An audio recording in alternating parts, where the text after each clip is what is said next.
कहानी है चार दोस्तों की जो गर्मी की छुट्टी में अपनी नानी के घर छुट्टी काटने के लिए आते हैं। इन चार दोस्तों की नानी का घर एक ही गांव में होता है। ये चारों शहर के रहने वाले थे।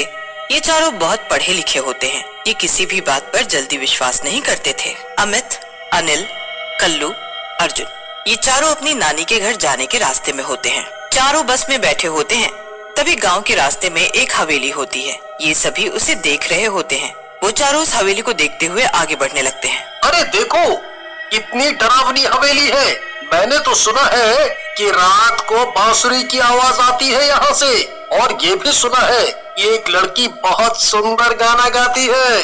अच्छा, तो आज सुनते हैं फिर। वो लड़की कितनी सुंदर होगी, मुझे भी देखना है। अरे तुम लोग यहाँ क्या कर रहे हो? हम लोग नानी के घर आए हैं। हाँ ठीक है, यहाँ से जाओ, रात होने वाली है। तभी एक लड़की के गाना गाने की आवाज आती है और साथ ही बहुत सुंदर बांसुरी बजने की भी आवाज आती है। अरे वाह, कितना सुंदर गाना है। कौन गा रहा है ये? चलो देखते हैं। मैंने कहा ना यहाँ से जाओ, और हाँ, रात को यहाँ मत आना, समझ गए? बड़ा अजीब आदमी है, क्यों मना कर रहा है पता नहीं। वे चारों अपने नानी के घर चले जाते हैं। उनकी नानी उन चारों को अंदर आने के लिए बोलती है। चलो चलो अंदर चलो, चलो अब 6 बजने वाले हैं, जल्दी चलो, अंदर आओ, अंदर आ जाओ, आओ। और सुनो, रात के टाइम घर से बाहर नहीं जाना। अगर कोई भी गाना सुनाई दे तो पीछे हरगिज मत देखना, और रात में बाहर बिल्कुल मत जाना। क्यों, क्या बात है? कोई गाना गाए तो क्या होगा? अरे नानी, ये सब हम नहीं मानते। आप ये सब छोड़ो, ये बताओ नाना कहाँ है? तेरे नाना को चलो छोड़ो।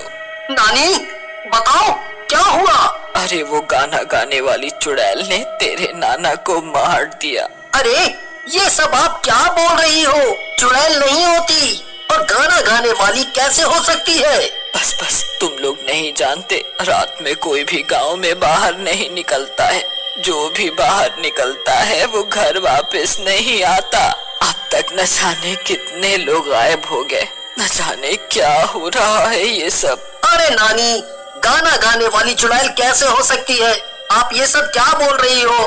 तुम सब ऊपर वाले कमरे में चलो, मैं खाना लाती हूँ। लड़के ऊपर वाले कमरे में चले जाते हैं और आपस में बातें कर रहे होते हैं। अरे ये क्या बोल रहे हो? तुमने सुना नहीं नानी ने क्या बोला था? अरे तुम भी किन बातों को मानते हो? मैं ये सब नहीं मानता। मैं आज रात ही वहाँ जाऊंगा।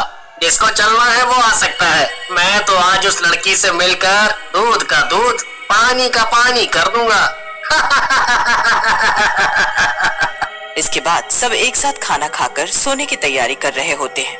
सुनो, मैं दोबारा बता रही हूँ, वहाँ जाने की कोई जरूरत नहीं है, समझ गए ना? भूल जाओ, नानी ने जो भी कहा। तैयार हो जाओ, निकलना भी तो है ना। अब बस नानी को पता न चल पाए। बांसुरी की आवाज आती है। सभी चारों दोस्त आराम से सुन रहे होते हैं। तभी गाना गाने की आवाज आती है।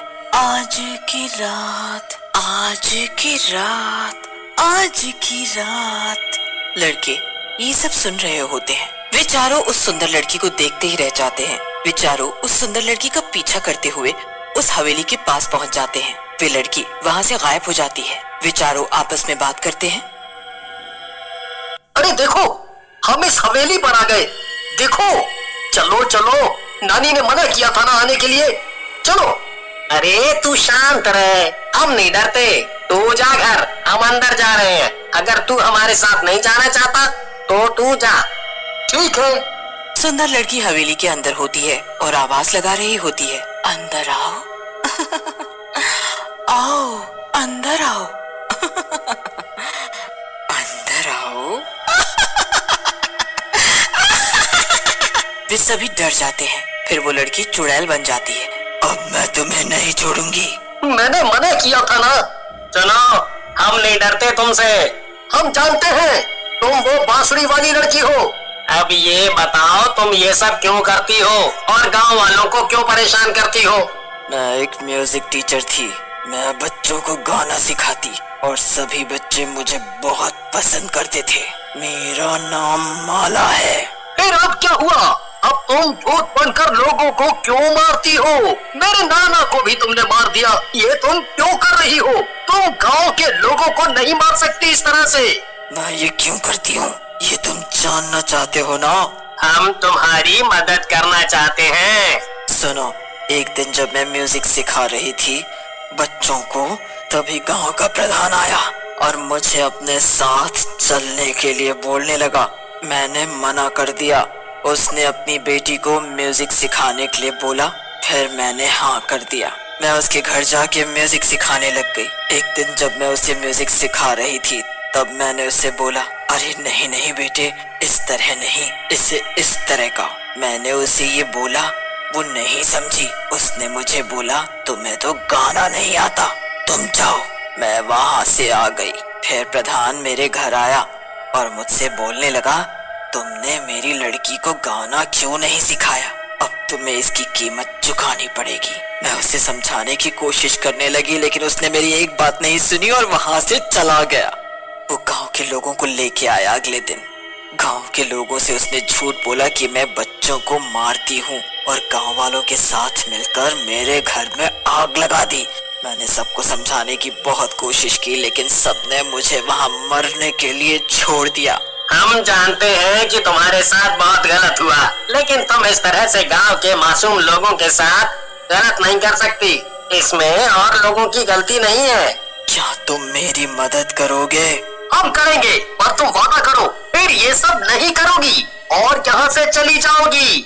ये सब इतना आसान नहीं है। वो गांव का प्रधान अब यहाँ नहीं रहता। मैंने उसे बहुत ढूंढा। लड़कों ने प्लान बनाया और प्रधान को ढूंढकर उससे डरकर उसके घर जाने का सोचा। लड़के सभी एक साथ उसके घर पहुंच गए और गाना गाने लगे। लड़कों ने डरावना रूप बना रखा था ताकि वो प्रधान उनसे डर जाए और अपना जुर्म कबूल कर ले।